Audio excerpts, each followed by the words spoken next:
What's up, everyone? Back for another beer review, and today I'll be reviewing yet another beer from Hop Butcher for the World, and they're out of Chicago, Illinois, and this is their Roughspun. So they're calling this one a Simcoe, Columbus, and Amarillo-hopped Double IPA. Comes in at 8.5% alcohol by volume. No IBUs listed in time of review.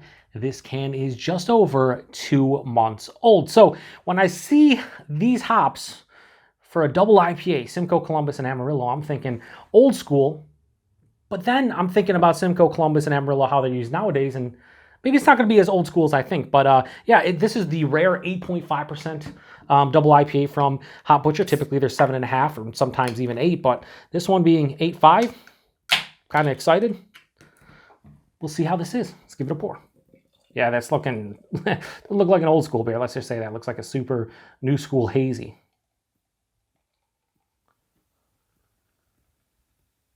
Something like that. Not super carbonated, but you know, I mean, it's, you know, it's appropriately carbonated. Some of their beers have been going a little crazy on me. That has a deep, milky orange color. Like, wow, yeah, that's real deep. Not like crazy orange, but like in person, it has this milky, super milky orange. I don't know how it's gonna look on camera, but kind of crazy. About a 2-finger of this off-white, creamy-looking head. Super murky and turbid. Yeah, skin nose. Oh,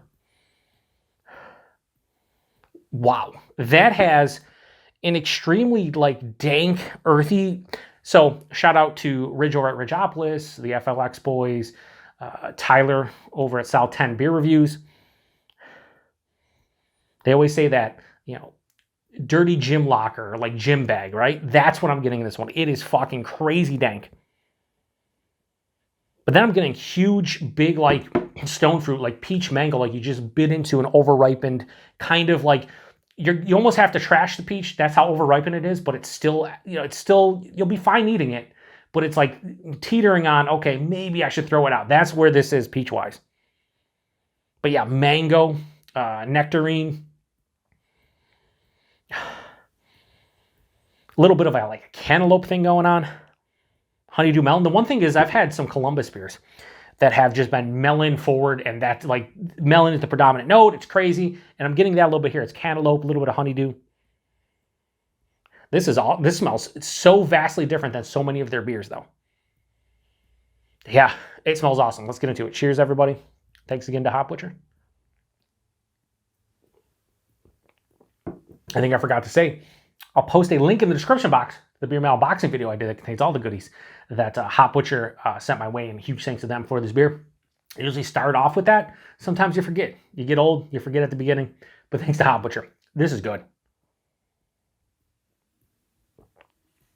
Bodiness is like higher side of medium, lower side of full. Really nice for 8.5. It's soft, it's smooth, it's creamy, the mouthfeel. A little bit more carbonation than say like their average 7.5%. Double IPA is 8.5, but body's really nice, mouthfeel right there with it. The taste, this is different. This is a different kind of double IPA from Hop Butcher. Right at the forefront again, that over-ripened peach. There's mango, there's nectarine, big stone fruit vibes. It saturates my tongue and my palate in general.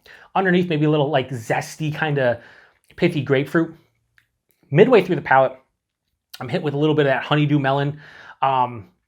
Maybe a little bit of a tropical vibe like a pineapple, but more melon. And it's like, it's cantaloupe, it's honeydew, and it hits me right in the middle of the palate. Then the second half of the palate on the finish, super dank. Again, that gym bag, dirty gym locker. That's that kind of ranky dank, almost onion garlicky vibe. There's a kiss of like a resinous pine too, bitterness built up in the back of the palate. This is moderately bitter, semi-dry but moderately bitter, very balanced, real sweet, sticky, like again, over-ripened fruits up front, just some juiciness. On the back of the palate, it has a nice moderate bitterness and semi-dry finisher to balance it out to some degree.